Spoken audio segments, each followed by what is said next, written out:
Shoe shoe ఇక్కడ దా దా దా ఇక్కడ రమ్మా ఇక్కడ ఏమైంది? ఆ కోళ్ళేం కలబడి తిరుగుతున్నావు? ఏమైంది? మెల్లగా ఇక అక్కడ ఇక్కడ తిరిగి గూట్లకు చేరుకుంటే గాని ఎందుకే ఆ వీటేం కలబడుతున్నావు? ఇవాళ 31 దావత్ అయ్యా. ఇక కోళ్ళం కోసుకుంటారు, మటన్ చికెన్లు వండుకుంటారు కదా. ఎవరైనా ఇంటి ముందరికి పోయినాయి అనుకో, ఇక మెల్లగా ఎవ్వరు లేని చూసి పట్టుకొని కోసుకొని తింటారు. అందుకే ఎందుకు వచ్చిన బాధ కప్పి పెట్టిందనుకో మనకి అవసరం పడతాయి కదా. ఒకటి చిన్నోనికి ఒకటి పెద్దోనికి ఇస్తే ఇక కోడళ్ళు వండుకొని తింటారేమో, ఇలా 31 దావత్లు చేసుకుంటారేమో. అందుకే ఒకటి ఇద్దామని పడదామని పోతున్నాయ్యా. ఇక మన గిట్ల ఒకటి అవుతుంది. అమ్మో!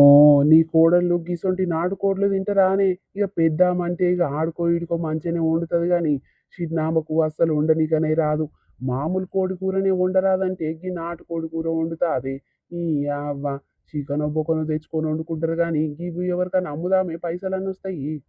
ఏ ఎందుకు ఉండరాదయ్యా, మామూలు చికెన్ ఎట్లా వండుతారో అట్లనే ఉండాలి కానీ చాలా సేపు ఉడకబెడితే గదే మంచిగా అవుతుంది. నేను చెప్తా కానీ లేకుంటే నేనన్నా పోయి వండొస్తా కానీ ఏమొద్దు ఏమనుకో అమ్ముకునేది ఎందుకు. మనం ఇన్ని రోజుల సంది మంచిగా తిండి పెట్టి మంచిగా పెంచి పెద్ద చేస్తే బలంగా అయినాయి అవి. ఏమనుకో అమ్ముకునేది ఎందుకు అయ్యాక పైసలు కాసించుకొని ఇక మన కొడుకులు మన పిల్లలు తింటే మంచిగా గాలే బలంగా పుష్టిగా అవుతారు కదా.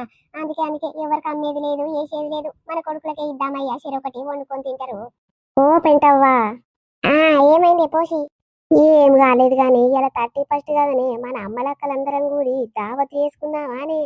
ఏమొద్దమ్మా దావతొద్దు బొవ్వతొద్దు. ఇక మా దగ్గర 2 3 కోళ్ళు ఉన్నాయి, నాటుకోళ్ళు. ఇక అవే మా ఇద్దరు కొడుకులకు ఒకటి ఇస్తాయి, ఇక నేను ఒకటి, ముగ్గురం 3 కోసుకొని తింటే గదే దావత్ అవుతుంది కానీ ఇక పొత్తుల దావత్ పెట్టుకుంటే ఆగమాగం అయితే తల్లి తిన్న బుక్కడి ఇట్లా ఇక మనశ్శాంతిగా తినలేము. మొన్నటిసారి అందరి లెక్క 500 కలిసుకున్నామా.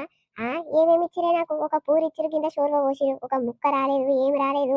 థమ్సాపులు పోస్తాము, మందు సీసాలు తెప్పిస్తామని అన్నారు. ఏది నాకైతే గింత బొట్టు ఇట్లా పోయలేదు తల్లి. ఏమొద్దు పైసలు దండుగా. అదే పైసలు మా ఇంట్లో పెట్టుకున్నాం అనుకో నిమ్మలంగా 3 దినాలు తినొచ్చు, పండుకోవచ్చు. ఏమొద్దు తల్లి, ఏం చేసుకోని నేను, మీ అంతలు మీరు చేసుకోర్రి. అయ్యో గట్లంటే వెండిపోయింటమ్మా. ఇక పోయినసారి అంటే మనకు పెద్దరికం ఇయ్యలేదు, ఇక కోడన్లు అందరు కలిసి చేసిరు కాబట్టి ఇక అత్తలకు సరిగ్గా ఇయ్యలేదు. ఇక ఈసారి కోడన్ల పెద్దరికం ఇయ్యకుండా మనమే తీసుకుందామే. మొత్తం నీ చేతిలో మీకే నా చేతిలో మీకేనే నడిపిద్దాము. అప్పుడు నిమ్మలంగా సరిపోయేటట్టు తిందాము. రారా, అదే పుణ్యం ఉంటది గాని నువ్వు రాకుంటే టైం పాస్ కాదే ఆడా. ఏమొద్దు తల్లి, నా దగ్గర ముందే పైసలు లేవు. ఆగో పైసలు లేని కాలానికి గీ నాటుకోళ్ళను పోసుకుందామని ఇక అందుకే డిసైడ్ అయినాం కానీ ఏమొద్దు మీరంతా మీరు చేసుకోర్రి. కావాలంటే నా పెద్ద కోడలు గుడుతుందేమో, కూడిపించుకోర్రి. ఆ నీ పెద్ద కోడలు నువ్వు వచ్చినా రాకున్నా గా పిల్ల అన్నిందాలా చేస్తుంది చేపుతుంది. అందని కూడబెట్టి మరి ఇక పైసలు ఒక దగ్గర వేసి నిమ్మలంగా వంటలు ఇట్లా చేసి పెడుతుంది. గా పిల్లకు పేరు పెట్టాల్సిన అవసరమే లేదు కానీ ఇక నీ చిన్న కోడలు అంటావా వస్తారో రాదో ఇక నీ ఇష్టము ఆమె ఇష్టం కానీ నువ్వు రావే తల్లి. నువ్వు రాకుంటే మంచిగా అనిపించదు, ఎంజాయ్ చేసినట్టే ఉండదు.